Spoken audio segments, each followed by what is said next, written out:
삶에서 일어나는 그 어떤 일도 당신이 거기에 가슴을 닫을 만큼 중요한 일이 되도록 버려두지 마라. 가슴이 다치기 시작할 때 그저 이렇게 말하라. 아니야, 나는 닫지 않겠어. 힘을 빼겠어. 나는 이 상황이 일어나게 하고 거기에 함께 있겠어. 그 상황을 존중하고 받들어라. 그것을 대면하라. 모든 수단을 다해서 그것을 해결하라. 할 수 있는 최선을 다하라. 다만 열린 마음으로 그것을 대하라. 그것이 무엇이든 간에 그것이 그날의 즐거움이 되게 하라. 당신은 온 가슴과 영혼으로서 삶을 그저 포용할 것이다. 그저 이완하고 열라. 네, 안녕하세요, 여러분. 오늘은 2025년 5월 15일이고요. 어느덧 5월의 셀프북 코칭 책, 상처받지 않는 영혼으로 찾아왔습니다. 하루에 5분 책을 통해서 나 자신과 대화 나누는 시간, 셀프북 코칭. 이번 달의 책, 상처받지 않는 영혼, 어떻게 읽고 계신가요? 바로 앞달에 읽었던 될 일은 된다? 의 마이클 싱어가 이제 경험한 어떻게 보면 자서전 같은 이야기였으면 이번 5월의 책은 그 될 일은 된다라는 그 사람의 경험을 통해 깨달은 어떤 이 사람의 지식에 대해서 담겨 있죠. 바로 내어 맡김에 대한 겁니다. 저는 이 원어 제목이 사실 정말 멋지다고 생각했어요. 이 원어 제목이 저도 그때 처음 딱 봤을 때, 이건 무슨 뜻의 영어지? 라고 찾아봤던 기억이 나네요. The Untethered Soul. Untethered 된다는 게 무슨 뜻이냐면, 묶여 있지 않다. 이게 tether 하면 꽁꽁 묶어 있는 거래요.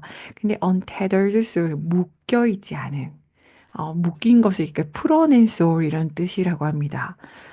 우리나라 번역에는 상처받지 않는다라는 표현으로 되어 있네요. 부제목은 내면의 자유를 위한 놓아 보내기 연습 이렇게 되어 있습니다. 네, 이 책 한 주 동안 읽으시면서 어떤 내용들을 여러분들은 마주하셨나요? 오늘 여러분들이 한 주 동안 읽으셨던 책 내용을 같이 한번 나눠보려고 합니다. 이 책 제목에 시작할 때부터 흥미로운 표현들이 몇 개 있었어요. 이 책을 쓴 마이클의 서문에 있는 문장부터 공유드리고 싶어요. 10쪽에 나와 있는 거거든요. 그러니까 상처받지 않는 영혼의 가르침이 멋진 점에 대해서 얘기하는 건데요. 읽어드릴게요. 자신이 내면의 삶을 어떻게 살아가고 있는지를 깨닫고 내면의 상태를 개선하는 데 필요한 일을 하는 것은 일상생활을 제쳐두고 해야 하는 일이 아니라 그 속에서 할 수 있는 일입니다. 그러니까 우리의 영혼을 위해서 뭔가 한다고 했을 때는 각 잡고 뭘 하는 게 아니라 사실은 우리 일상 속 안에서 할 수 있는 일이라는 마이클의 생각이 담겨 있는 문장이었어요. 사실 이 책은, 사람 따라 다르겠지만, 어, 대중적으로 봤을 때 쉬운 책은 아니라고 생각을 해요. 개인적으로. 왜냐하면 이 책이 의미하는 말들이 자칫 제목은 말은 쉽지 그래서 어떻게 하라는 거야? 라는 느낌이 들기가 쉽다라는 생각이 들었어요. 그래서 저희가 처음 이 책을 읽었을 때 이 마이클이 나왔던 첫 TV 인터뷰 오프라 윈프리와의 인터뷰를 제가 링크를 올려드렸었지요. 혹시 이것을 팟캐스트로만 들으시는 분들은 한번 찾아서 보셨으면 좋겠어요. 벌써 13년 전 영상이더라고요. 근데 거기서 제가 여러분들께 그 영상을 추천드리면서 저의 목적은, 저의 의도는 마이클의 목소리와 그 분위기를 보시면 이 책을 읽으실 때 활자로만 오는 게 아니라 마이클 그 사람이 이런 생각을 했겠구나라는 좀 더 입체적으로 읽으셨으면 했던 바람이 있었고요. 그 인터뷰의 내용은 사실 이 책의 전반적인 핵심을 담고 있었어요. 이 표현이라고 전 생각해요. 결국은 후아유에 대한 질문이 가득한 책입니다. 후아유, 당신은 누구인가? 후아유에 대해서 오늘 이제 이야기를 나누려고 하거든요. 여러분들 후아유 했을 때 뭐가 툭 올라왔나요? 나는 누구일까요? 한번 그 내용을 같이 읽어볼게요. 책 내용에서는 49쪽의 제3장에 해당합니다. 읽어드릴게요. 위대한 침묵의 성자 라마나 마하리시는 내면의 자유를 얻기 위해서는 진지하게 끊임없이 자신에게 나는 누구인가 하고 물어보아야만 한다고 했다. 그는 이것이야말로 경전을 읽는 것보다 주문을 외우는 것보다 성질을 순례하는 것보다도 더 중요하다고 가르쳤다. 그저 나는 누구인가, 눈에 보이는 이것을 누가 보는가, 귀에 들리는 이것을 누가 듣는가, 인식한다는 것을 누가 인식하는가, 나는 누구인가 하고 물어보라. 여러분들, 여러분들 누구십니까? 여러분, 당신은 누구인가요? 나는 누구인가요?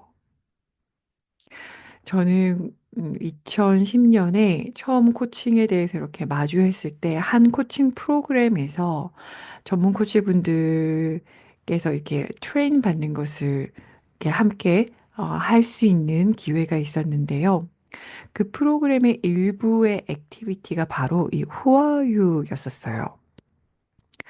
2인 1조로 앉아서 서로 눈을 마주치면서 한 사람이 상대방에게 당신은 누구십니까? 어떤 대답을 하면 또 당신은 누구십니까? 또 어떤 대답을 하면 그래서 당신은 누구십니까?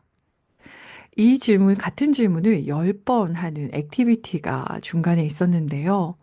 굉장히 강렬했던 무언가가 일어났었어요. 그 경험이 이 책 안에도 못지않게 나와 있는 부분이 있어서 제가 한 번 더 짚어서 읽으면서 나눠드리려고 하거든요. 49쪽 아래에 있는 부분입니다. 한 가지 생각 게임을 통해서 이것을 좀 더 살펴보자. 당신과 내가 대화를 하고 있다고 상상해보자. 당신은 누구인가요? 그러면 당신은 셀리 스미스예요. 전 셀리예요. 라고 말할지도 모릅니다. 그러면 나는 다시 이렇게 당신에게 물을 겁니다. 그렇군요. 그러면 당신은 셀리 스미스라는 이름이란 말입니까? 한참을 생각한 당신은 이렇게 말합니다. 미안해요. 당신 말이 맞네요. 난 셀리 스미스가 아니에요. 그건 사람들이 날 부르는 이름일 뿐이죠. 그건 꼬리표예요. 사실 나는 프랭크 스미스의 아내예요. 여기들 마이클은 이렇게 얘기해요. 당신이 어떻게 프랭크 스미스의 아내가 될 수가 있는가? 프랭크를 만나기 전에는 당신이 존재하지도 않았다는 건가? 그럼 그가 죽으면 혹은 재혼을 하면 당신은 존재하기를 멈추기라도 한다는 건가? 이것은 하나의 꼬리표로서 당신이 연루된 어떤 사건이나 상황일 뿐이다. 다시 한번 묻겠다. 그래서 당신은 누구인가? 이번에 당신은 이렇게 대답한다. 음, 좋아요. 이제 제대로 말해볼게요. 내 이름은 셀리 스미스이고 1965년 뉴욕에서 태어났어요. 부모님인 해리와 메리 존스와 함께 5살 때까지 퀸즈에서 함께 살았고 그 후에 뉴저지로 이사 가서 뉴요크 초등학교에 다녔어요. 학교 성적은 최고였고 5학년 때는 오즈의 마법사 연극에서 도로시 역을 맡았어요. 9학년 때 연애를 시작했는데 첫 번째 남자친구는 조였어요. 루트거즈 대학에 다니면서 프랭크 스미스를 만나서 결혼했죠. 그게 저예요. 마이클은 이 대답을 듣고 이렇게 얘기합니다. 잠깐. 이건 흥미로운 이야기이긴 한데, 나는 당신이 태어난 이후로 일어난 일들에 대해서 물어본 게 아니다. 나는 당신은 누구신가요? 하고 물었다. 당신이 이 모든 경험들을 묘사했지만 그것은 누가 경험했는가? 다른 대학교에 입학했다고 하더라도 당신은 마찬가지로 자신의 존재를 의식하면서 거기에 있지 않았겠는가? 자신의 인생 스토리를 쭉 그저 이야기했던 셀리는 곰곰이 생각해 보다가 이제까지 한 번도 스스로 이런 질문을 정말 진지하게 해본 적이 없었다는 사실을 깨닫습니다. 셀리는 조금 더 진지하게 생각해 보고 나서 이렇게 대답해요. 음, 좋아요. 나는 이 공간을 점유하고 있는 몸이에요. 키는 165cm이고 몸무게는 50kg이지요. 이게 나예요. 이거에 대해서 마이클은 다시 이렇게 이야기합니다. 그러면 5학년 때 도로시 역할을 했을 때 당신은 165cm가 아니라 120cm였는데 당신은 165cm인 사람인 거예요? 아니면 120cm인 사람인 거예요? 도로시였을 때 당신은 그 속에 없었나요? 당신은 5학년 때 도로시 역할을 경험한 그 사람이었다라고 얘기하고 지금은 또 내 질문에 대답하려고 애쓰고 있는 이 사람 아닌가요? 둘은 똑같은 당신이 아닌가요? 당신이 10살이었을 때 거울 속에서 10살짜리 소녀를 보지 않았나요? 그럼 지금 성인이 된 몸을 보고 있는 당신은 옛날의 그 사람과 동일한 당신이 아닌가요? 그 지난 세월 동안 거울 속을 들여다본 것은 동일한 존재가 아닌가요? 그럼 여기서 셀리 하나만 더 질문할게요. 밤마다 잠잘 때 꿈을 꾸잖아요. 누가 꿈을 꾸나요? 누가 듣나요? 거울 속에 들여다보고 있는 건 누구인가요? 이 질문들에 셀리는 고민하고 답을 합니다. 다 저죠. 그건 다 저예요. 제가 이 안에서 모든 것을 경험하고 있어요. 그렇다. 이것이 당신이 발견할 최선의 대답이다. 네. 여러분들은 어떤 생각이 드셨어요? 당신은 누구신가요? 나는 누구인가? 라는 거에 대해서 실제 제가 2010년에 봤던 코칭 프로그램에서 많은 코치들이 이름을 먼저 얘기하기도 하고, 어디에 산다 얘기하기도 하고, 살아왔던 이야기를 하기도 하고, 역할을 이야기하기도 하고, 하고 있는 일을 뭐 이야기하기도 했었어요. 근데 점점점 계속 같은 질문을 할수록 많은 참여자들이 아무런 대답을 못하기도 했고, 무언가를 깨달은 코치들은 눈물을 흘리기도 했습니다. 마이클은 우리에게 이렇게 이야기합니다. 음, 당신은 외부 세계가 아니다. 당신은 안에서 세상을 내다보고 있는 그다. 제가 추천드렸던 영상 그 TV 인터뷰에서 이것과 관련해서 굉장히 명확한 표현을 마이클은 하는데요. 이렇게 이야기합니다. 생각은 내가 아닙니다.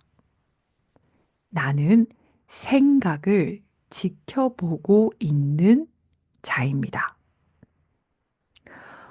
저에게는 좀 익숙하지 않은 영어 표현이었는데요. 이 see, 보다라는 거에 seer 해서 I'm the seer, 나는 보고 있는 자이다.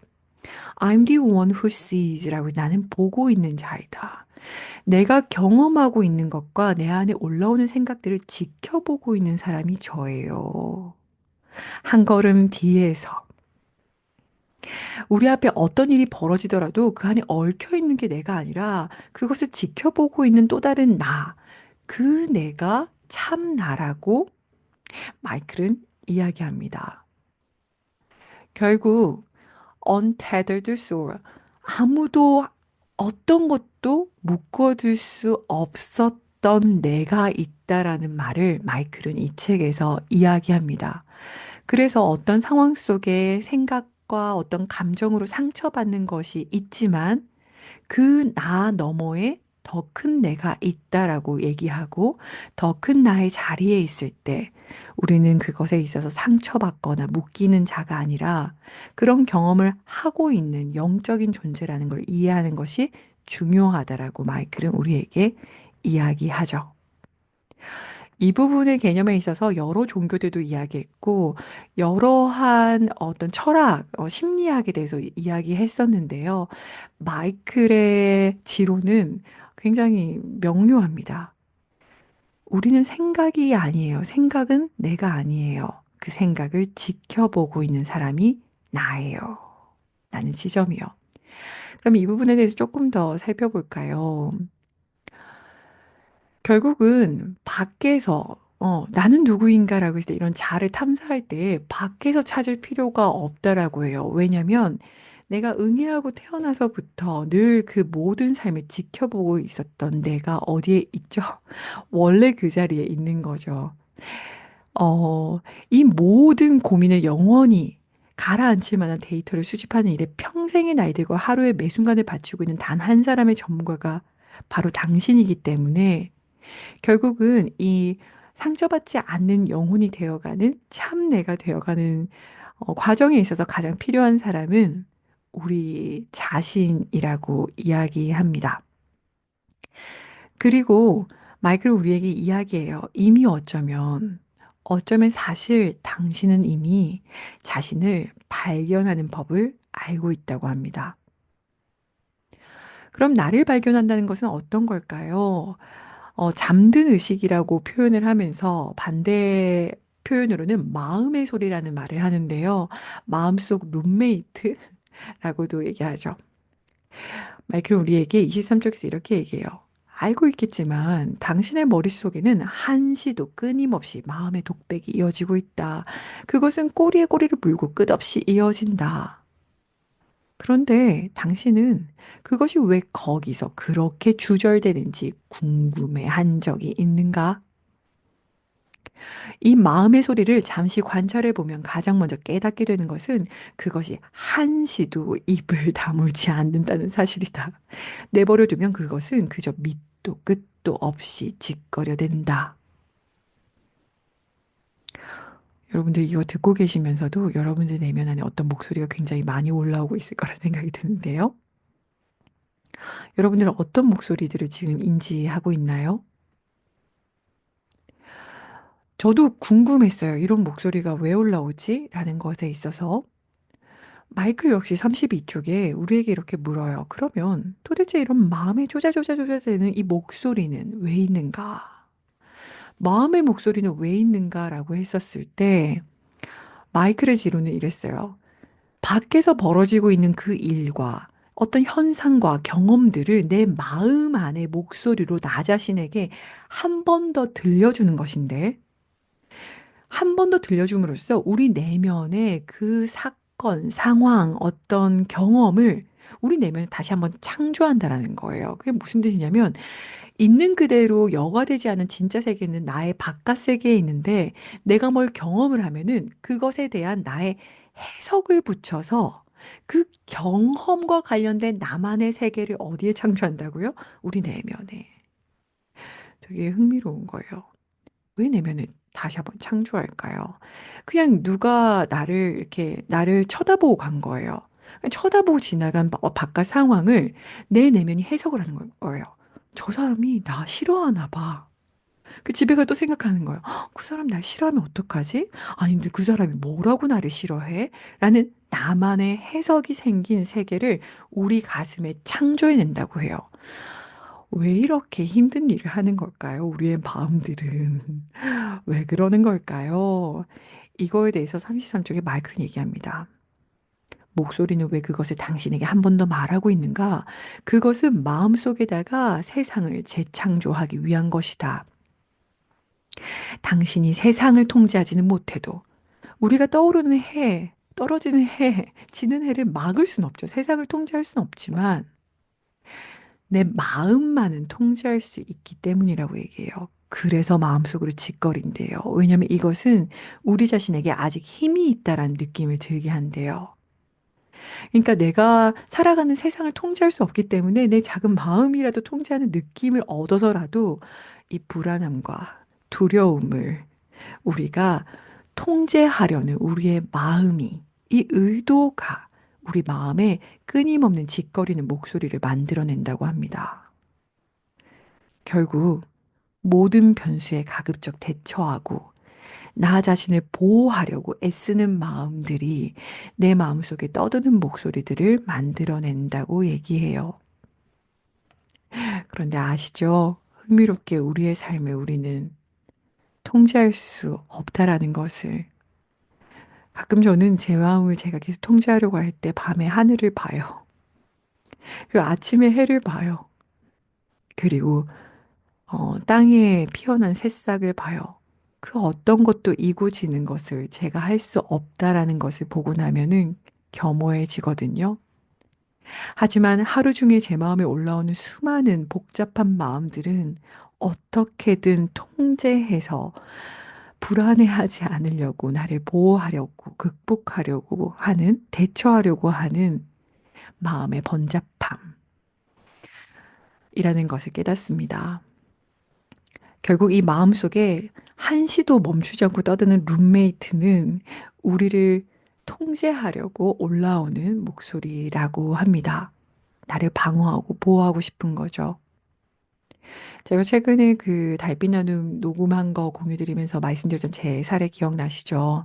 제가 어떤 걸 보고 SNS 뭘 보고 '아 부러워. 아 질투나.'라는 마음이 탁 느껴졌었는데 예전이었으면 그 마음에 막 이렇게 '질투나.' 이랬으면 '아 그럼 난 뭘 더 해야 되지?' 막 이렇게 바로 제 마음이 달려나갔을 것 같은데 다행히 지난달과 이번 달 이걸 읽으면서 그냥 탁 올라오길래 나는 그 생각이 아니라 생각을 지켜보는 자의 입장이 되어서 '이 마음이 뭐지?' 라고 한번 바라본 적이 있어요. 마이클 잭슨은 이렇게 나와요. "어떤 것에 대해 시기심을 느낀다면 어떻게 자신을 방어하고 보호할까를 궁리하지 말고 이렇게 물어보라. 지금 나의 어떤 부분이 이 시기심을 느끼게 하는가?" 이것이 시기심 때문에 마음이 힘든 그 문제라고 느끼는 당신의 어떤 부분을 들여다보게 할 기회를 준다. 진정하고 유일한 해결책은 지켜보는 의식이 됨으로써 관점을 완전히 바꾸는 것이다. 이것에 대해서 최근에 읽었던 후반부에 있었던 표현 중에 하나가 삼스카라라는 거 기억나시나요? 삼스카라. 네, 이 삼스카라라는 것은 우리 안에서 정리되지 못한 에너지 패턴이라고 합니다. 인도 표현인데요. 어떤 내 안에 있는 하나의 걸림, 하나의 막힘, 어떤 과거로부터 생겨난 하나의 각인이라고 하는데요. 그러니까 우리가 살아가면서 모든 걸 기억하진 않아요. 계속 이렇게 let it pass, pass, 경험 하는데 어떤 특정 경험은 나를 아프게 했거나 나를 힘들게 했던 특히 내 가슴을 다치게 했던 어떤 경험에 대해서는 패스, 흘려보내지 못하고 거기에 정체되어 있어서 언제든지 거기를 건드려 버리면 마음을 다쳐버리게 만든다고 해요. 제가 그 시기심, 뭔가 질투심, 조바심이 났을 때 제가 딱 보고 삼스카라가 느껴졌어요. 뭐지? 이 생각을 지켜보는 의식으로서 제가 바라보니까 거기에는 질투를 느끼니 제 마음은 어디로 가려고 하면 뭘 더 열심히 하려고 하고 뭘 성취하려는 마음으로 달려가더라고요, 제 마음을 가만히 보니까. 근데 '왜 그 뭔가를 성취하려고 하지?' 라는 마음 너머를 보니까 뭐라고 믿고 있냐면 '성취를 하면, 성공을 하면, 뭔가 더 이루면 안정적일 거야. 평안할 거야. 내가 사랑하는 사람들을 지킬 수 있을 거야.' 라는 제 마음의 신념들이 있더라고요. '성공하면, 명예를 얻으면 내가 사랑하는 사람들을 지킬 수 있어.'라는 제 마음이 있더라고요. 그래서 제가 그 마음을 가만히 보면서 근데 그게 사실이 아니더라고요. 왜냐면 제가 막 뭘 더 바쁘게 한다고 해서 제가 사랑하는 사람들을 사랑할 수 있는 게 아니거든요. 잘못된 제 신념과 패턴이더라고요. 그래서 가만히 제 삼스카라를 마주 봤더니 얘가 언제 생겼지라고 보니까 한 고등학교 시절쯤에 생긴 것 같아요. 어른이 되면 성공해야지. 내가 꼭 돈을 많이 벌어서 엄마 아빠를 행복하게 만들어 드릴 거야. 라는 저 안에 있는 어린 여고생 저를 마주 보았고, 그 찰나 같은 그 SNS를 보고 시기심을 느끼는 저에게 성향아, 아니야. 그걸 이룬다고 해서 너의 사랑하는 사람들을 지킬 수 있는 게 아니야. 이미 너는 있는 그대로 사랑할 수 있고, 이미 넌 잘 지키고 있어. 마음아, 달려가지 마. 그게 아니니까. 라고 제가 오른손으로 제 가슴을 토닥토닥 하면서, 아이고, 아니야, 그쪽 방향 아니야. 라고 제 삼스카라를 가만히 그냥 바라봐 주었더니, 예전 같았으면 그런 걸 보고 나면은 보통 한 5분에서 10분은 마음이 좀 복잡한데, 불안하고, 쫓기고, 근데 바로 몇 초 만에 괜찮아지더라고요. 그래서 바로 다음 것을 했어요. 삼스카라. 나는 누구인가? 생각이 아니다. 그 생각을 지켜보고 있는 자이다. 이것에 대해서 마이클은 얘기해요. 삼스카라. 정리되지 못한 에너지 패턴을 가진 사람들은 가슴이 열려 있지 않고 닫혀 있대요.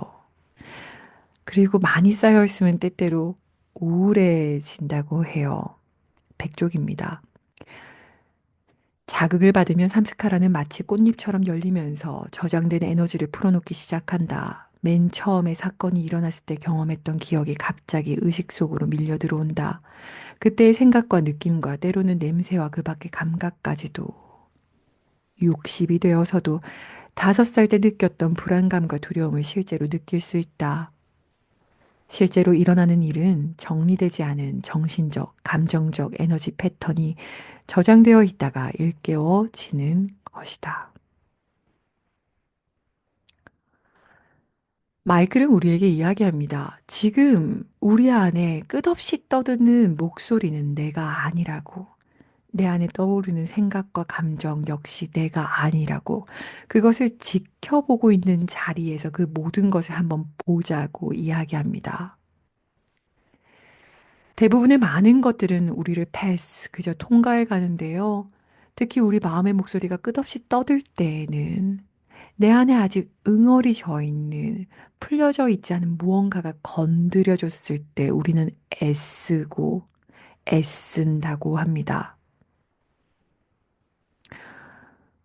오늘의 셀프 코칭 질문입니다. 여러분들의 삼스카라는 무엇인가요?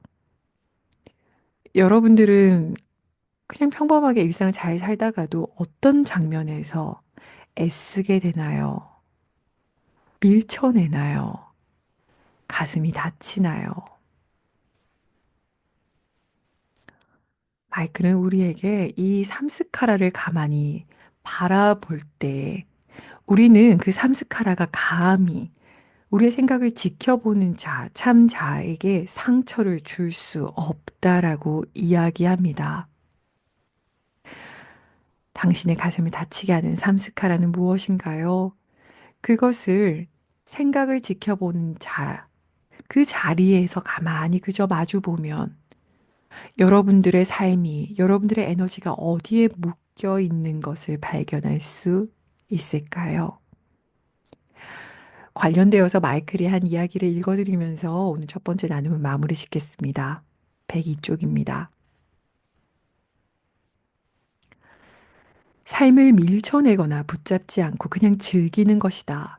그렇게 살 수 있다면 매 순간이 당신을 변화시킬 것이다. 삶과 씨름하지 않고 삶이 주는 선물을 기꺼이 경험하면 당신은 존재의 가장 깊은 곳까지 건드려질 것이다. 이런 경지를 얻으려면 그저 삶의 다양한 경험이 당신 안으로 흘러와서 let it pass, 지나가도록 허락하라. 이전에 처리하지 못했기 때문에 오래 묵혀있던 에너지가 다시 나타났다면 지금 그것을 let it pass, 떠나보내라. 두려움이든 질투든 느껴지는 대로 느끼고 그저 미소 지으면 된다. 오랜 세월 깊숙이 저장되어 있던 당신의 삼스카라가 드디어 당신을 지나갈 기회를 얻은 것을 기뻐하라. 그저 가슴을 열고 이완하고 용서하고 웃어라. 단지 그것을 다시 밀쳐내지만 마라. 물론 그것이 올라오면 아프다. 그것은 고통과 함께 저장되어 있었다. 그리고 고통과 함께 풀려날 것이다. 잠시 아릴 뿐. 그러고 나면 끝이다. 당신이 살아가면서 당신의 삶이 세상이 당신의 삼스카라를 건드리지 못하도록 세상을 바꿔놓으려고 애쓸 것인가 아니면 이 정화의 과정을 기꺼이 겪을 것인가. 그저 모든 일이 그저 일어나도록 놔두어라. 끝장을 보라. 그것들의 배후의 중심을 잡고 머물러 있으면서 바라보는 자리에 머물러 있으면서 그저 힘을 빼고 이완하라. 가슴이 연주할 수 있는 모든 기쁨 충만부터 처절함과 두려움과 불안까지 모든 그 에너지를 음미하도록 그저 자신을 허용하라. 이완하고 풀어놓는다면 당신의 가슴의 정화란 경험은 정말 멋진 경험이 될 것이다. 그저 상황이 일어나게 하고 거기에 함께 있어라. 네, 오늘도 이렇게 첫 번째 수요 나눔 자리에 함께 해주셔서 감사하고요. 저도 이거 읽으면서 제 삼스카라 하나가 바로 느껴졌는데요. 뿌리 깊은 외로움, 슬픔에 제 삼스카라가 느껴지는데요. 이것에 대해서 함몰되는 게 아니라 그 감정을 오히려 깊이 음미하고 저 자신을 그 감정이 let it pass, 통과해 지나갈 수 있도록 기회로 삼고 미소 짓는 한 주가 되어야겠습니다. 여러분들 그럼 한 주도 잘 지내시고요. 저희는 다음 주 수요일에 또 나눔할게요. 함께 해주셔서 감사합니다.